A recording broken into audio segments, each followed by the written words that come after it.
Hello everyone, welcome to Gizu Talks United, and this episode of Gizu Talks United. You know the obvious way, Manchester United, drew against West Ham at the London Stadium. Please don't forget to like, comment, subscribe, and also tell a friend as well. I've seen an increase in our subscriber count where I've amassed about 32 subscribers at this point in time. Hopefully by the end of February we can at least touch the 50 subscribers mark, so please kindly share it to your friends and whatnot. So just as I said, on this episode of Gizu Talks United, it's somehow dicey as to how Manchester United drew this game against West Ham, considering Manchester United's form. But I know the reason, and that's why I'm seated here talking about Manchester United. So come to think of it, Manchester United were too calm on the day. I was really impatient watching the game. I was really impatient with the way Lisandro Martinez held onto the ball for longer periods of time. Maguire, Kobe Mainoo, who was really slow, like on the day.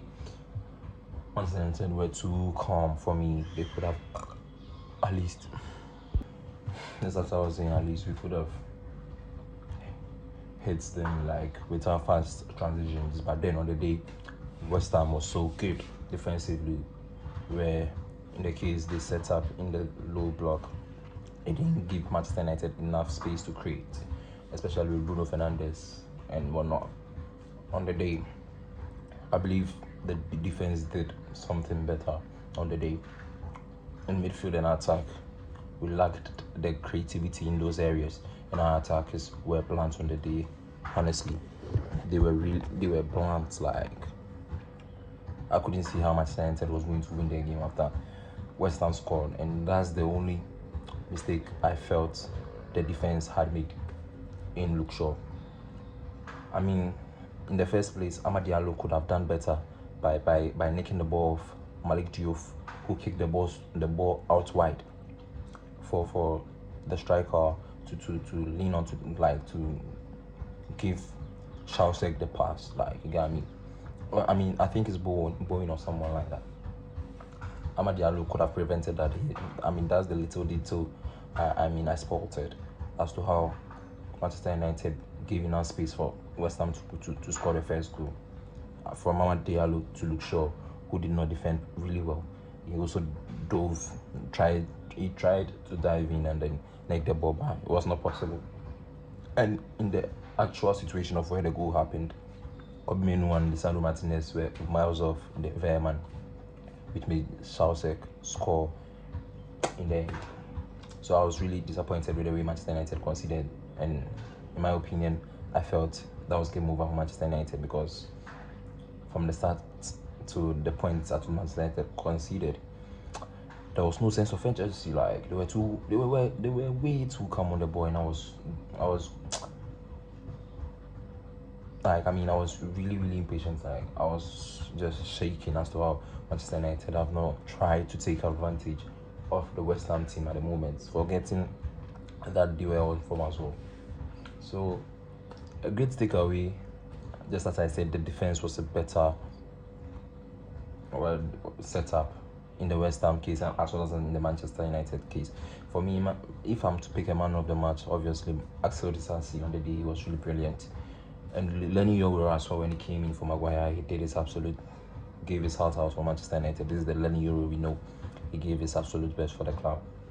The last minute on the game where Manchester United conceded nearly 2 goals, one from Callum Wilson and the other from, I think, Adama Traore or something.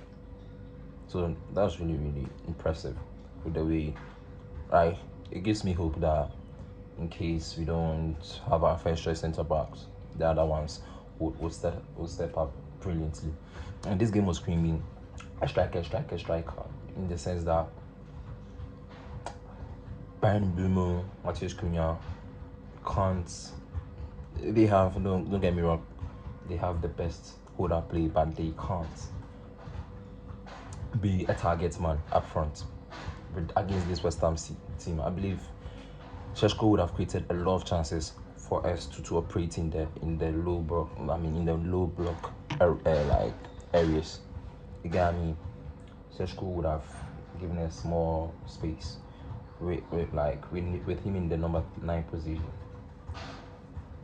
There is some way as to how Manchester United finally got the goal through Benjamin Šeško, who on his first touch had a shot on target, and then the second nicked the ball perfectly out of Axel Disasi for Manchester United to win the game against.